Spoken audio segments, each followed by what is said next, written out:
Good afternoon. Today I have a short message to the Religious Affairs Minister and to the Reform Minister and to the newly minted Attorney General. I don't want to go into long narration of the law, but I found it difficult to accept. And I think a lot of people too. That Maria Chin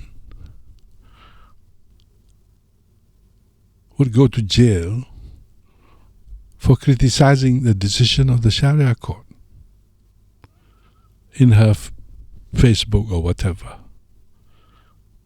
She disagreed that the mother and the woman, the ex-wife of a well-known businessman, would go to jail on a question of visitation rights for changing the dates of the visitation right. I know this is Sharia court's decision, and we have to respect the Sharia court, yes. We cannot undermine the authority of the Sharia court, yes. But is it fair to sentence Maria Chin, who is not a party to the proceeding, to jail sentence for commenting, for disagreeing with the decision? Justice, by whatever label, Islamic or otherwise, is justice. I've never heard of the civil court issuing a contempt proceeding in a matrimonial case involving visitation rights. Have you ever heard anyone go to jail for that? And in this particular case, like I said, Maria Chin, she wasn't a party to that. So why should she also be in contempt? She was just giving a point of view, like I am doing now. Of course I'm worried I might be in contempt too. But what needs to be said, it has to be said. So I hope, Islamic justice, the Sharia court, the Jabatan Kebajikan Sharia, and the whole hierarchy of people involved would look at this issue of contempt again. My understanding of the law is that the Sharia court has no authority to issue, there's no power of contempt. And even if it is conferred, as some people argue, this was conferred by some legislation. But it is normally for the parties involved in the case. Maria Chin was not a party. And to the Attorney General, the new Attorney General. Now, leave was granted in this case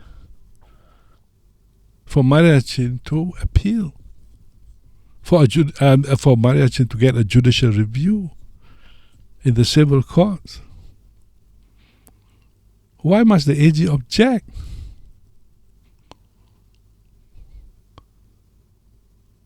The power of the court, of the civil court, to exercise or to pronounce, to make decisions or to make findings on judicial review matters are broad. This is well accepted, well known. The power of judicial review is vested in the civil courts, not in the Sharia court. So if that is the case, why do you have to object? I mean, there must be other issues more pressing than the visitation rights of a husband and wife involving in a matrimonial dispute. Surely. I know, in Islamic jurisprudence, yes, you have to respect the court authority. You have to respect in Islam. That is important. Obedience to authority, yes. And we cannot make fun of the authority, yes. But uppermost in Islamic jurisprudence is fairness. Is it fair for someone to comment on the case to go to jail for 7 days? Fortunately for Maria Chin, that she has a lawyer who's tenacious and brave, Rosalie Dalan. I know him. And I'm glad that he has got to stay. Otherwise, Maria will be in jail today.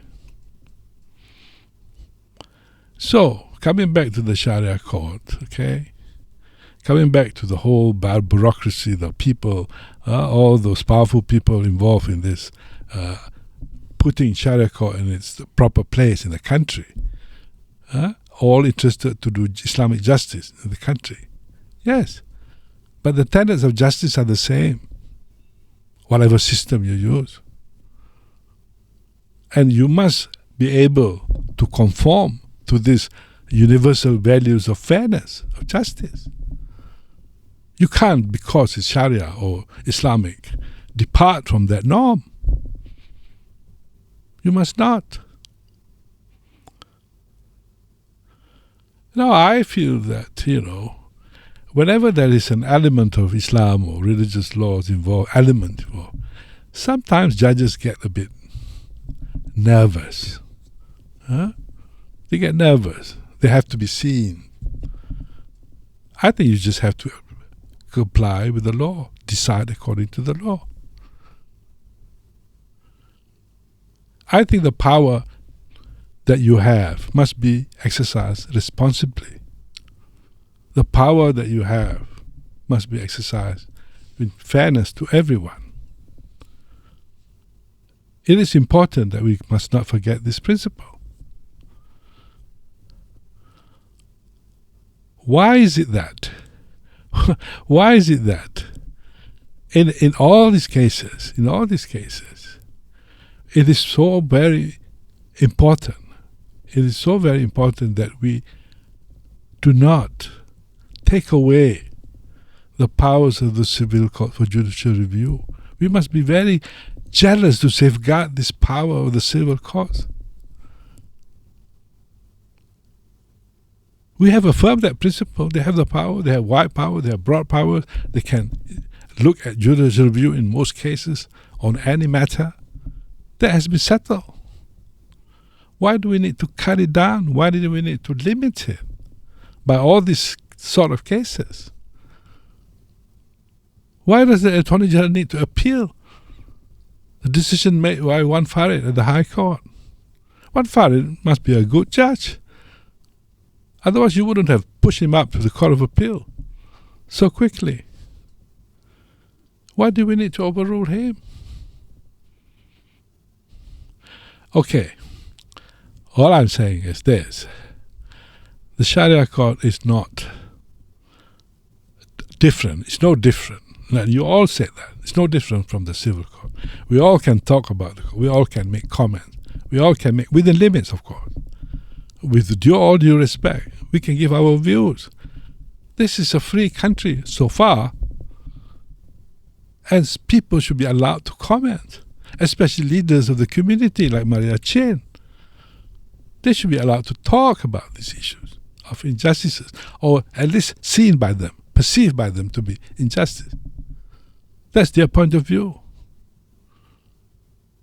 I'm particularly concerned about women's rights in the Sharia court. I always say that. Simply because all the people in the Sharia bureaucracy and judges, they're all men. That alone should put us in safe, should be on guard. We must provide guardrails so that we don't slip off. Am I being disrespectful? No. Because I believe that Islam wants us to do justice to everyone. So I hope the Minister of Reform, the Minister of Religious Affairs, and the new Attorney General, please look at this. Do not be so defensive or be so excited about giving more powers to the Sharia court, to the Sharia court judges. There are other factors you have to look at. How are these judges appointed? Do they have the same process of selection? Do they have security of tenure? No. Do they have certain minimum qualification or standards that you use. No. All this makes them different from the civil court judges. And since it has served us well over the years, the guardian, the last part of the justice system, the final place for us to seek justice is the civil court. Leave it at that. Keep it to that. Don't take away, don't belittle, don't cut down, don't limit the power of judicial review. I hope I make sense, but even if I don't, it makes me happy that I can talk to you. Thank you very much.